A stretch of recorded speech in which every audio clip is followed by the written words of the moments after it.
Friends, இந்த வீடியோல நம்ம பார்க்க போறது என்னன்னு பாத்தீங்கன்னா பாக்ஸ் கொஸ்டின் பார்க்க போறோம். ஸோ ஏற்கனவே பாக்ஸ் கொஸ்டின் வந்து 6th to 10th வரைக்கும் சயின்ஸும் கம்ப்ளீட் பண்ணியாச்சு, 6th to 10th வரைக்கும் சோஷியல் சயின்ஸும் கம்ப்ளீட் பண்ணியாச்சு.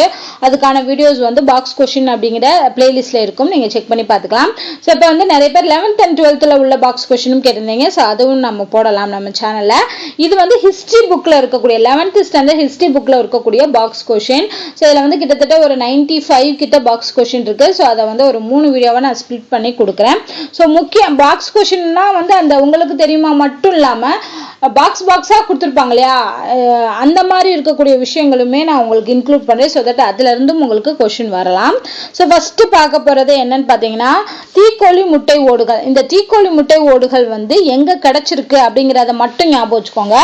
பிம்பெட்கா அப்புறம் பாட்னா இந்த இடங்கள்ல தான் தீக்கோழி முட்டைகளோட ஓடுகள் வந்து அகழ்வாராய்ச்சியில கிடைச்சிருக்கு. ஸோ இங்க காமிச்சிருக்க படம் வந்து எங்க கிடைச்சது அப்படின்னு பாத்தீங்கன்னா பாட்னா, மகாராஷ்டிரா பாட்னால கிடைச்சது அப்படின்னு சொல்லியிருப்பாங்க. அடுத்து தேரிகள் அப்படின்னா என்னன்னா அப்படின்னா மணற் குஞ்சுகளால் உருவாக்கப்படும் கடற்கரை பகுதி தான் தேரி அப்படின்னு சொல்றாங்க, தேரிகள் அப்படின்னு சொல்றாங்க. இந்த மாதிரியான இம்மண் வகை புத்துயிருளியின் 2ஆம் கட்டத்தில் உருவாகி இருக்கலாம். இந்த மாதிரியான மண் வகைகள் வந்து 2ஆம் கட்டத்தில் உருவாகிக்கலாம் அப்படின்னு சொல்லியிருக்காங்க. ஸோ ஃபர்ஸ்ட் தேரிகள் அப்படிங்கிறது என்னன்னா மணற் குஞ்சுகளால் உருவாக்கப்படும் கடற்கரை பகுதிகள். அடுத்து மெகர்காரில் தொடக்க கால பல் மருத்துவம். புதிய கற்கால களிமண் வீடுகள்லாம் எங்க கிடைச்சிருக்குன்னா மெகர்கார் அப்படிங்கிற இடத்துல கிடைச்சிருக்கு. ஓகேவா, அதாவது அந்த காலத்திலேயே வந்து மருத்துவம் செஞ்சிருக்காங்க, அதுவும் மூலிகைகளை வச்சு, மருத்துவம் குணம் கொண்ட மூலிகைகளை வச்சு அவங்க மருத்துவம் செஞ்சிருக்காங்க அப்படிங்கிறதுக்கான சான்று தான் இது. ஓகேவா, ஸோ அப்போ வந்து வாழ்க்கை முறை மாறிய போது புதிய நோய்கள் தோன்றின, அவற்றுக்கான மருந்துகளை கண்டறிய வேண்டியிருந்தது. புதிய கற்காலத்திலிருந்து மக்கள் அரைத்த தானியங்களையும் சமைத்த உணவுகளையும் உண்ண தொடங்கியிருக்காங்க. ஸோ அரைச்ச தானியம் சமைத்த உணவை எந்த காலத்துல உண்ண தொடங்கியிருக்காங்க அப்படின்னா புதிய கற்காலத்துலதான். அப்ப வந்து பல் கோளாறுகளுக்கும் பிற உடல் பிரச்சனைகளுக்கும் வழிவகுத்தது. அதனால என்ன பண்ணிருக்காங்கன்னா அதுக்கும் மருத்துவம் பார்த்திருக்காங்க. உயிருள்ள ஒரு மனிதனின் பல்லில் துளையிட்டதற்கான மிக பழமையான சான்று வந்து மெஹர்கர்ல வந்து கிடைச்சிருக்கு. ஓகேவா, ஸோ அதனால என்ன பண்ணிருக்காங்க, அங்க பல் மருத்துவம் செஞ்சிருக்காங்க அப்படிங்கிறத வந்து நம்ம தெரிஞ்சுக்கலாம். சில மெயின் வந்து என்னன்னா பல் மருத்துவம் வந்து எங்க வந்து அதுக்கான சான்று கிடைச்சிருக்கு அப்படின்னா மெஹர்கார். அடுத்து ரொம்ப முக்கியமானது இது என்னன்னு பாத்தீங்கன்னா சந்தை, அதாவது அந்தந்த பொருட்களை உற்பத்தி செய்யக்கூடிய அந்த மையங்கள் வந்து எந்த நகரத்துல அமைஞ்சிருக்கு அப்படிங்கிற மாதிரி கொடுத்துருக்காங்க. சங்கோட உற்பத்தி மையம் வந்து நாகேஸ்வர் அப்புறம் பாலக்கோட்ல இருந்திருக்கு. வைடூரியம் வந்து எங்க உற்பத்தி செஞ்சிருக்காங்கன்னா ஷாடுஹை அப்படிங்கிற இடத்துல.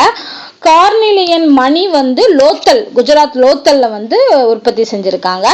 அடுத்து ஸ்டீடைட் நுரைக்கல்னு சொல்லக்கூடிய ஒரு வகையான கல் வந்து தெற்கு ராஜஸ்தான்ல. செம்பு வந்து பாத்தீங்கன்னா ராஜஸ்தான் மற்றும் ஓமன்ல இருந்து உற்பத்தி செய்யப்பட்டிருக்கு. ஸோ இதெல்லாம் வந்து உற்பத்தி மையங்கள், அது உற்பத்தி செய்யப்பட்ட பொருட்கள் அப்படிங்கிறதா இந்த அட்டவணையில கொடுத்துருக்காங்க. மேபி நமக்கு பொறுத்துகளை இது கேட்கலாம். அடுத்து ரோரி ஷட் அப்படின்னு சொல்லக்கூடியது என்னன்னு பாத்தீங்கன்னா இது வந்து படிவு பாறை. பாகிஸ்தான்ல உள்ள ரோரி அப்படிங்கிற பகுதியில காணப்பட்டதுனால இதை வந்து ரோரி ஷட் அப்படின்னு சொல்றாங்க. ஹரப்பா மக்கள் கத்திகளும் பிற கருவிகளும் செய்வதற்காக இந்த வகையான கல்லை வந்து பயன்படுத்தியிருக்காங்க, அதாவது பாறையை வந்து பயன்படுத்தியிருக்காங்க. ஸோ ரோரி ஷட் என்பது ஒரு வகையான படிவு பாறை. அடுத்து ஜென்ட் அவஸ்தா அப்படிங்கிறவரை பத்தி சொல்லியிருக்காங்க. ஜென்ட் அவஸ்தா எனப்படக்கூடிய பாரசீக ஈரானிய நூல் வந்து ஜொராஸ்ட்ரிய மதத்தை சார்ந்த நூல். சாரி, இது வந்து ஒரு நூல். ஓகேவா, ஜென்ட் அவஸ்தாங்கிறது எந்த மதத்தை சார்ந்த நூல் அப்படின்னு பாத்தீங்கன்னா ஜொராஸ்ட்ரிய மதத்தை சார்ந்த நூல். இது வந்து இந்தோ ஈரானிய மொழிகளை பேசி வந்த மக்கள் வாழ்ந்த நிலப்பரப்பு, அவர்களோட கடவுள் குறித்து தான் இந்த நூல்ல வந்து செய்திகள் வந்து இடம்பெற்றிருக்கு. இந்தியாவோட வடக்கு மற்றும் வடமேற்கு பகுதிகளை பற்றிய குறிப்புகளும் இந்த நூல்ல இருக்கு அப்படிங்கறத சொல்றாங்க. இதுல இடம்பெற்ற சொற்கள் எல்லாமே வேத நூல்களின் சமஸ்கிருத சொற்களோடு அதோட இது வந்து ஒப்புமை கொண்டுள்ளதாக இருக்கு. இந்திய துணை கண்டத்திற்கு வெளியே அமைந்திருந்த ஆரியர்களின் தொடக்க கால வாழிடங்கள் பற்றி அறிந்து கொள்ள ஏதுவான துணை சான்றுகளை இந்த நூல் வந்து கொண்டுள்ளது. ஸோ இந்த நூல் வந்து ஜென்ட் அவஸ்தா, ஜொராஸ்ட்ரிய மதத்தை சார்ந்த நூல்.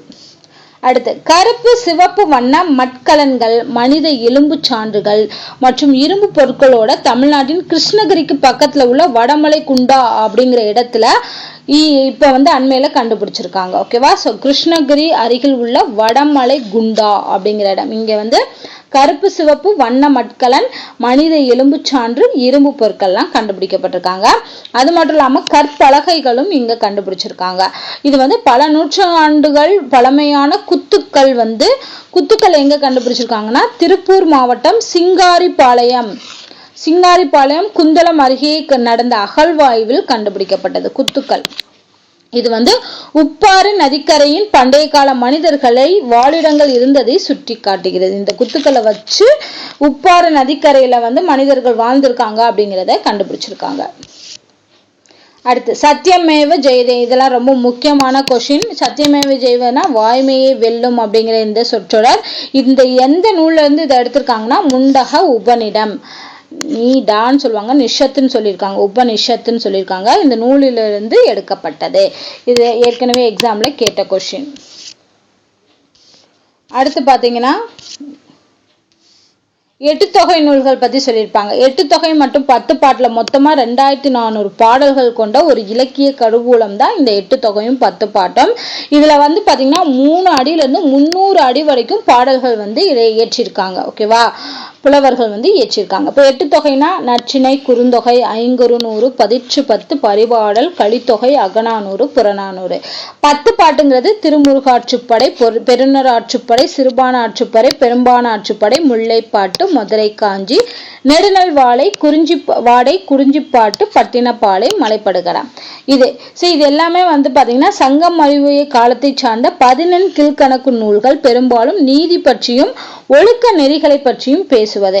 இதுல முதன்மையானது எதுன்னு பாத்தீங்கன்னா திருக்குறள், நாலடியார். இந்த 14 கீழ்கணக்கு நூல்களில் முதன்மையானது திருக்குறளும் நாலடியாரும். அடுத்து பாத்தீங்கன்னா முதன்மை காப்பியம்னா சிலப்பதிகாரமும் மணிமேகலையும். இது வந்து பண்பாடு மற்றும் மத வரலாற்றுக்கு சிறந்த சான்றாக இருக்கு அப்படின்னு சொல்லியிருக்காங்க. அடுத்து ஸ்தூபிகள். இது வந்து ஒரு எக்ஸாம்ல கேட்டிருந்தாங்க. ஸ்தூபிங்கிறது என்னன்னு பாத்தீங்கன்னா புதை மேடுகளின் மேல் களிமண்ணால் கட்டப்பட்டதுதான் இந்த ஸ்தூபி. அதாவது இறந்தோரை எரித்த சாம்பல் வந்து இங்க வச்சிருப்பாங்களா இந்த ஸ்தூபில. தொடக்கத்துல வந்து புத்தரோட அஸ்தி 8 ஸ்தூபிகளில் வைக்கப்பட்டிருக்கு. ஸோ யாருடைய அஸ்தியை வச்சிருந்தாங்க அப்படின்னா புத்தருடைய அஸ்தியை வச்சிருந்தாங்க. இவ்வாறு பௌத்தத்தின் புனித கட்டடக்கலை தோற்றம் பெற்றது. அரைக்கோள வடிவம் உள்ள ஸ்தூபி பேரண்டத்தை குறிக்கிறது. அரைக்கோளத்துல இருக்கிறது வந்து பேரண்டத்தை குறிக்குதுன்னு சொல்றாங்க. அப்போ அது மட்டும் இல்லாம புத்தர் ஆன்மீக உலகின் பேரரசர் என்பதையும் குறிக்கிறது. ஸ்தூபியை சுற்றி அமைக்கப்பட்டுள்ள சுற்றுவட்ட பாதையில் பக்தர்கள் வலம் வருவர். அந்த ஸ்தூபிக்கு சுற்றி வந்து பக்தர்கள் வந்து வலம் வரலாம் அப்படிங்கிறது சொல்றாங்க. ஸ்தூபி என்பது என்ன? புதை மேடுகளின் மேல் களிமண்ணால் கட்டப்பட்டது. இங்க வந்து இறந்தோரை எரித்த சாம்பலை வந்து இங்க வச்சிருப்பாங்க. அடுத்து சமஸ்கிருதத்திற்கும் பாரசீகத்திற்கும் உள்ள தொடர்பு பத்தி சொல்றாங்க. அதாவது ரிக்வேதத்திற்கும் ஜென்ட் அவஸ்தாங்கிறது ஜெராஸ்ட்ரிய மதத்தை சார்ந்த நூல். இப்பதான் பார்த்தோம். அதுக்கும் ரிக்வேதத்திற்கும் நிறைய ஒற்றுமை இருக்கு அப்படின்னு சொல்றாங்க. ஆரியர்கள் அப்படிங்கிற சொல்லை வந்து ஃபர்ஸ்ட் யார் பயன்படுத்தியிருக்காங்கன்னு பாத்தீங்கன்னா பாரசீகர்கள். ஓகேவா? அவங்களும் பயன்படுத்தியிருக்காங்க அப்படிங்கிறதையும் நம்ம தெரிஞ்சுக்கணும். ஆரியர்கள் அப்படிங்கிற சொல்ல இந்திய மொழி பண்பாட்டு ஆய்வாளர் தாமஸ் பரோவோட கூற்றின்படி உச்சரிப்பு மட்டும்தான் காலப்போக்குல மாறி இருக்கு. அது மட்டும் இல்லாம மூல வந்து 1380 அந்த காலத்தை சார்ந்த போகஸ்கோய் அப்படிங்கிற கல்வெட்டு ஒன்று ஒரு கிட்டைட் அரசனுக்கும் மிட்டன்னி அரசனுக்கும் இடையிலான ஒப்பந்தத்தை பற்றி கூறுகிறது. அது சில ரிக்வேத கடவுள்களான இந்திரா, உருப்னா அதாவது வருணா, மித்ரா, நசதயாங்கிறது அஸ்வினி, அந்த பெயர்கள் எல்லாமே அந்த ஒப்பந்தத்துல குறிப்பிடப்பட்டிருக்குன்னு சொல்றாங்க. ஸோ அப்ப வந்து பாரசீகர்களுக்கும் சமஸ்கிருதத்திற்கும் ஒரு சில தொடர்புகள் இருக்கு அப்படிங்கிறத இந்த குறிப்புகள் மூலமா சொல்றாங்க. அடுத்து உங்களுக்கு தெரியுமால ஈரானில் உள்ள பெர்சிபோலிஸில் காணப்படக்கூடிய முதலாம் டாரியஸோட கல்வெட்டுல தான் இந்து அப்படிங்கிற வார்த்தை வந்து முதலா காணப்பட்டது அப்படின்னு சொல்றாங்க. அதாவது இது நதியையும் குறிப்பாக சிந்து நதியை குறிக்கக்கூடிய சிந்து என்ற சொல் தான் வந்து பாரசீக மொழியில இந்து அப்படின்னு சொல்லி உருவாகியிருக்கு. கிரேக்கர்கள் சிந்து என்பதில் எஸ்ஐ நீக்கிவிட்டு INDU என்றார்கள்.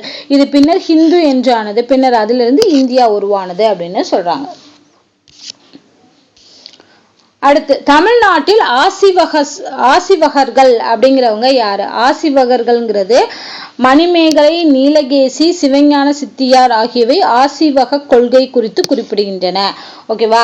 ஆசிவக கொள்கை குறித்து குறிப்பிடக்கூடிய நூல்கள் எதுன்னு பாத்தீங்கன்னா மணிமேகலை, நீலகேசி, சிவஞான சித்தியார் அப்படிங்கிறது. நீலகேசியோட உண்மைக்கான தேடல் அவளை புத்தரிடமும் புராணனிடமும் இட்டு செல்கிறது.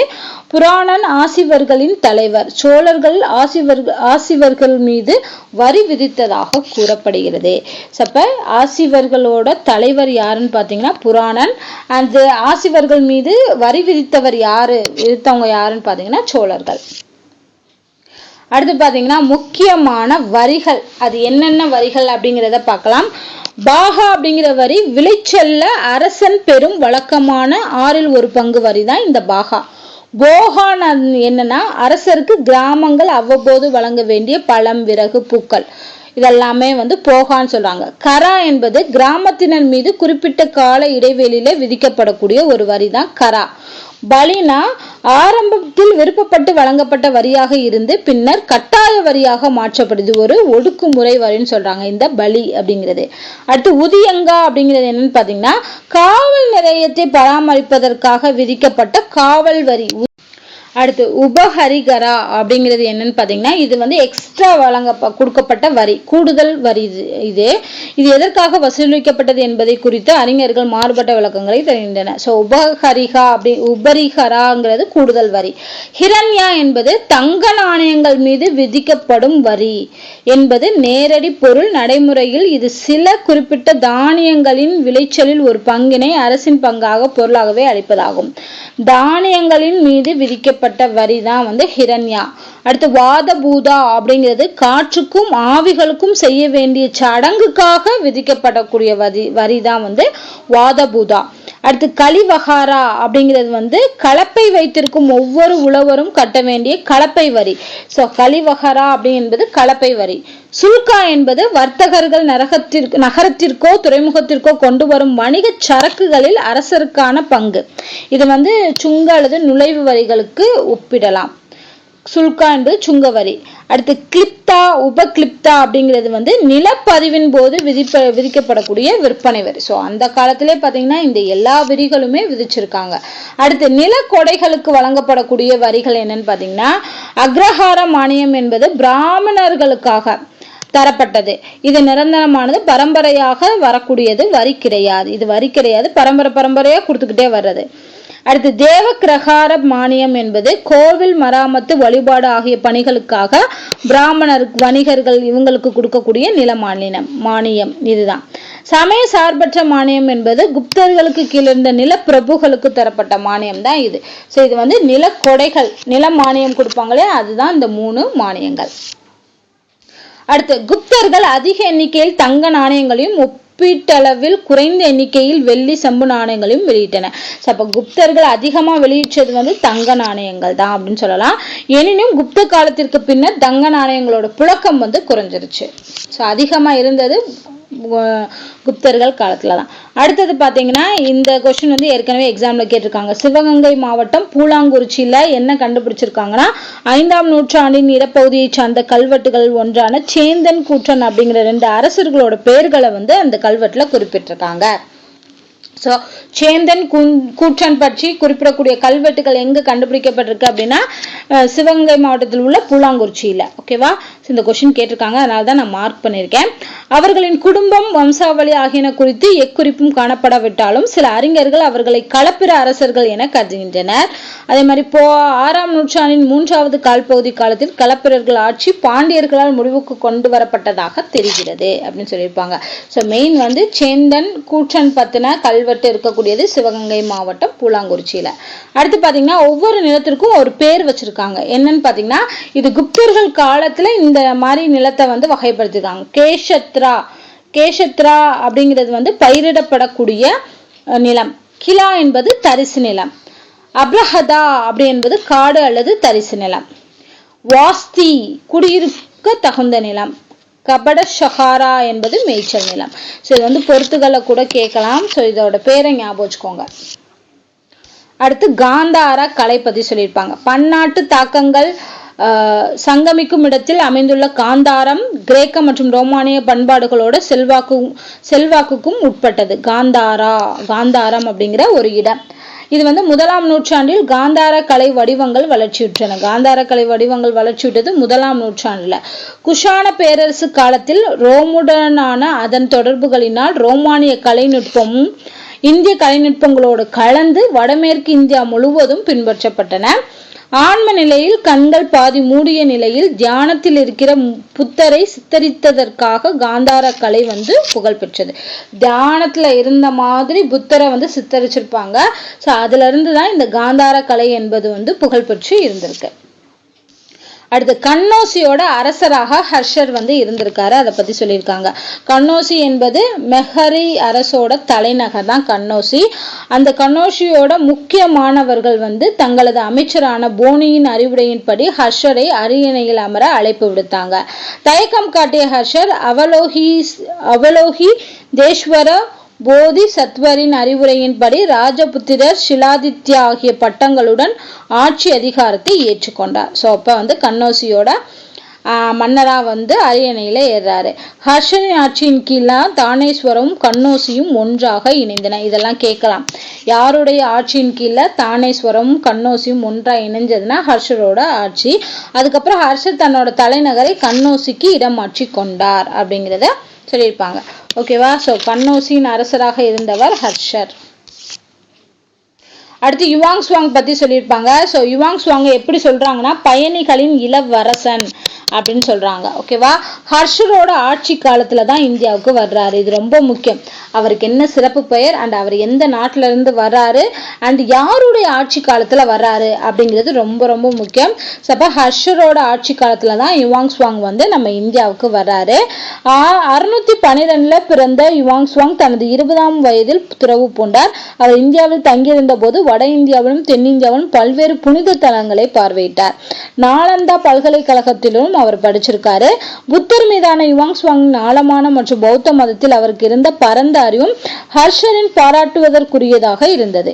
புத்த நினைவு சின்னங்களாக 150 பொருட்கள், தங்கத்திலும் வெள்ளியிலும் சந்தனத்திலுமான புத்தரின் உருவச் சிலைகள், 657 தொகுதிகள் கொண்ட அரிய கையெழுத்து பிரதிகள் ஆகியவற்றை வந்து யுவாங் சுவாங் வந்து இந்தியாவில இருந்து எடுத்து சென்றிருக்காரு. ஓகேவா?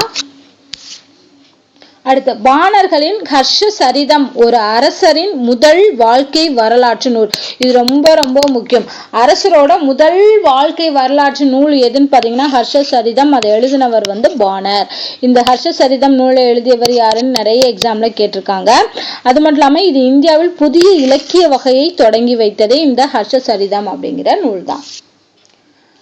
காலனிய கால அறிஞர்கள் பண்டைய இந்திய இலக்கியங்களின் மீது ஆர்வம் கொள்வதற்கு வெகு காலத்திற்கு முன்னரே 1657 மொகாலய இளவரசரான தராசுகோ உபநிடதங்களை பாரசீக மொழியில் மொழிபெயர்த்தார். நம்ம இந்தியாவில இலக்கியங்கள் வர்றதுக்கு முன்னாடியே எவ்வளவு வருஷத்துக்கு 1857 தராசுகோ உபநிடத்தை வந்து பாரசீக மொழியில மொழிபெயர்த்திருந்திருக்கார் அந்த காலத்திலேயே.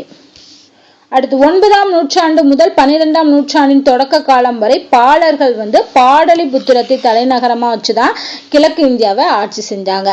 இவர்களது நாட்டுல வந்து சமஸ்கிருதம், பிராகிருதம், பாலி ஆகிய மொழியில வந்து பயன்பாட்டுல இருந்திருக்கு. பாலர்கள் புத்த மதத்தின் மகாயான பிரிவை பின்பற்றினர். ஸோ ரொம்ப முக்கியம். ஃபர்ஸ்ட் பாலர்கள் எந்த இடத்த வந்து தலைநகரமா வச்சு ஆண்டாங்க அப்படின்னா பாடலிபுத்திரத்தை. அது மட்டும் இல்லாம பாலர்கள் எந்த புத்த மதத்தை எந்த பிரிவை சார்ந்தவனா மகாயான பிரிவை சார்ந்தவர்கள். அடுத்து ஹிரண்ய கர்ப்பம் என்றால் தங்க கருப்பை என்று பொருள். ஹிரண்ய கர்ப்பத்துக்கு என்ன பொருள்னா தங்க கருப்பைன்னு சொல்றாங்க. மத குருக்கள் விரிவான சடங்குகளை நடத்திய பின்னர் தங்கத்தாலான கருப்பையில் இருந்து வெளிவரும் நபர் மேலுலக ஆற்றல் கொண்ட உடலை பெற்றவராக மறுபடியும் பிறப்பெடுத்ததாக அறிவிக்கப்படுவார். சாதவாகன வம்சத்து அரசரான கௌதமி புத்திர சதகர்ணி இவர்தான் வந்து சத்திரிய அந்தஸ்தை அடைவதற்கு ஹிரண்ய கர்ப்ப சடங்கை நடத்தினார். ஸோ இந்த ஹிரண்ய கர்ப்ப சடங்கை வந்து நடத்தினவர் யாருன்னு பாத்தீங்கன்னா சதகர்ணி அவர்கள் தான். கௌதம புத்திர சதகர்ணி. அடுத்து பார்த்தீங்கன்னா இரண்டாம் புலிகேசியோட ஐகோல் கல்வெட்டு. இந்த ஐகோல் கல்வெட்டுங்கிறது வந்து கர்நாடகாவில் இருக்கு. ஐகோல் அப்படிங்கிற இடம் மேகுடி கோவில் ஒரு குன்றின் மேல் உள்ளது. இச்சமண கோவிலில் கிழக்கு சுவரில் 19 வரிகளை கொண்ட சமஸ்கிருத கல்வெட்டு ஒன்று உள்ளது. இக்கல்வெட்டு செய்திகளை எழுதியவர் ரவிகீர்த்தி என்ற கவிஞர். ஐகோல் கல்வெட்டுல இந்த எழுதினவர் யாருன்னு பார்த்தீங்கன்னா ரவிகீர்த்தி. இக்கல்வெட்டு சாளுக்கிய அரசர்களை குறிக்கும் மெய்கீர்த்தியாக இருக்குது. குறிப்பா அப்போது ஆட்சி செய்து கொண்டிருந்த இரண்டாம் புலிகேசி சத்யஸ்ராய அப்படின்னு சொல்லுவாங்க அவரை. அதாவது உண்மையின் உறைவிடமா. இரண்டாம் புலிகேசியோட இன்னொரு பேர் வந்து சத்யஸ்ராய. இந்த லைன் குறிப்பிடப்பட்டது வந்து ஐகோல் கல்வெட்டு. நமக்கு மெயின் என்னன்னா இந்த கல்வெட்டு யாரை பற்றியது அப்படிங்கிறதான் கேட்பாங்க. இரண்டாம் புலிகேசியை பற்றினது. இக்கல்வெட்டு சாளுக்கியரின் அரச வம்ச வரலாற்றை இரண்டாம் புலிகேசி தன் பகைவர்கள் அனைவரையும் குறிப்பாக ஹர்ஷவர்தனை தோற்கடித்ததை கோடிட்டு காட்டுகிறது. அப்ப இரண்டாம் புலிகேசி யாரை தோற்கடிச்சிருக்காரு? ஹர்ஷவர்தனை. இதுதான் வந்து இந்த ஐகோல் கல்வெட்டுல கோடிட்டு காட்டப்பட்டுள்ளது. அடுத்து சேரர் குறிப்பு. 6ஆம் நூற்றாண்டு முதல் 9ஆம் நூற்றாண்டு வரை கேரளா சேர பெருமாள் அரசர்களால் ஆளப்பட்டிருந்தாலும் 9ஆம் நூற்றாண்டில் தொடக்கம் வரை அவர்களது வரலாறு குறித்து ஓரளவே தெரிய வந்துள்ளது. ஸோ ஜஸ்ட் வந்து சேரர்கள் ஆட்சி பண்ணியிருக்காங்க கேரளாவை அப்படிங்கிற மட்டும் ஞாபகம் வச்சுக்கோங்க. அடுத்து எல்லோரா குகைகளை 1983 தான் உலக பாரம்பரிய சின்னமா வந்து யுனெஸ்கோ வந்து அறிவிச்சிருக்காங்க. ஸோ கேட்கலாம், உலக பாரம்பரிய சின்னமா எல்லோரா குகைகள் அறிவிக்கப்பட்ட ஆண்டு 1983. அடுத்து கணிதவியலாளரும் தத்துவஞானியும் வானியலாளரும் வரலாற்று ஆசிரியருமான அல்பெருனி கஜினி மாமூத்துடன் இந்தியா வந்தார். ஸோ ரொம்ப முக்கியம். அல்பெருனி யாரோட இந்தியா வந்திருக்காரு? கஜினி மாமூத்தோட இந்தியா வந்திருக்காரு. ஹிதாபுல் ஹிந்த் என்ற தனது நூலை இயற்றுவதற்கு முன் அவர் சமஸ்கிருதம் கற்றுக்கொண்டார். அப்ப அல்பெருனி எழுதின நூல் தான் ஹிதாபுல் ஹிந்த். ஓகேவா? ஸோ ரொம்ப முக்கியமானது. இது எழுதுறதுக்காக சமஸ்கிருதத்தை படிச்சிருக்காரு. இந்து மத நூல்களையும் தத்துவ நூல்களையும் கற்றார். யூக்ளிடின் கிரேக்க நூலை கூட அவர் சமஸ்கிருதத்தில் மொழிபெயர்த்திருக்காரு. ஆரியபட்டரோட முக்கிய நூலான ஆரியப்பட்டியம், அதாவது புவி அதன் அச்சில் சுழல்வது இரவு பகலை ஏற்படுத்துகிறது போன்ற செய்திகளை உள்ளடக்கிய நூல் தான் ஆரியப்பட்டியம். இதை வந்து மேலை நாடுகளுக்கு தெரியப்படுத்தியிருக்காரு. இந்தியாவுக்கு பிற உலக நாடுகளுக்கும் இடையே ஒரு பாலமாக இருந்தவர் தான் இந்த அல்பெருனி அவர்கள். அடுத்து லட்சுமணர் கோவில், விஸ்வநாதர் கோவில், கந்திரியா மகாதேவர் கோவில் உள்பட்ட பல கோவில்களை கொண்ட உலக புகழ்பெற்ற கஜுராகோ கோவில் வளாகம் கஜுராகோவிலிருந்து ஆட்சி புரிந்த பந்தல்கண்ட் சந்தேலர்களால் கட்டப்பட்டது.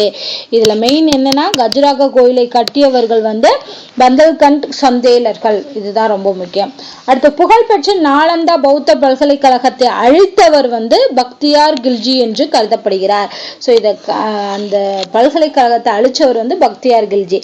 சீன பயணி யுவாங் சுவான் தனது பயண குறிப்பில் நாலந்தா குறிப்பு விரிவாக குறிப்பிட்டு நம்ம ஏற்கனவே பார்த்தோம். யுவாங் சுவாங் வந்து நாலந்தா கழகத்துல போய் படிச்சிருப்பாருன்னு சொல்லி பார்த்துருப்போம். அது மட்டும் இல்லாமல் அதுல குறிப்புலையும் எழுதியிருக்காரு. நாலந்தா நூலகத்தில் இருந்த இலக்கணம், இலக்கியம், தர்க்கம், வானியல், மருத்துவம் குறித்த நூறாயிரக்கணக்கான கையெழுத்து பிரதிகளையும் நூல்களும் துருக்கியர்கள் வந்து சூறையாடல ஈடுபடும் போது அழிஞ்சு போச்சு. ஸோ மெயினாக வந்து நாலந்தா பௌத்த பல்கலைக்கழகத்தை அழித்தவர் யாருன்னு பார்த்தீங்கன்னா பக்தியார் கில்ஜி அவர்கள். அடுத்த அடிமை வம்சத்தை வந்து மம்லக் வம்சம், மம்லுக்னு சொல்லுவாங்க. நம்ம ஒரு புக்ல வந்து மம்லுக்னு இருக்கும், இதுல மம்லக்னு சொல்லியிருக்காங்க. மம்லக் என்பதற்கு உடைமை என்று பொருள். அதாவது ஒரு அடிமை என்பதற்கான அரபு தகுதி பேர் தான் இந்த மம்லக் அப்படிங்கிறது. ஓகேவா? ஸோ இதோட வந்து பார்த்தீங்கன்னா ஃபர்ஸ்ட் பார்ட் கம்ப்ளீட் ஆயிடுச்சு. இன்னும் 2 பார்ட் தான். அந்த பார்ட்டில் வந்து ஹிஸ்ட்ரியில் இருக்கக்கூடிய 11th ஸ்டாண்டர்ட் ஹிஸ்ட்ரியில் இருக்கக்கூடிய பாக்ஸ் கொஸ்டின் பார்க்கலாம். ஸோ இந்த வீடியோ உங்களுக்கு பிடிச்சிருந்துச்சு அப்படின்னா தொடர்ந்து பாருங்கள். இந்த வீடியோஸ் லைக் பண்ணுங்கள், ஷேர் பண்ணுங்கள். ஏதாவது டவுட் இருந்தால் கமெண்ட் பண்ணுங்கள். நன்றி.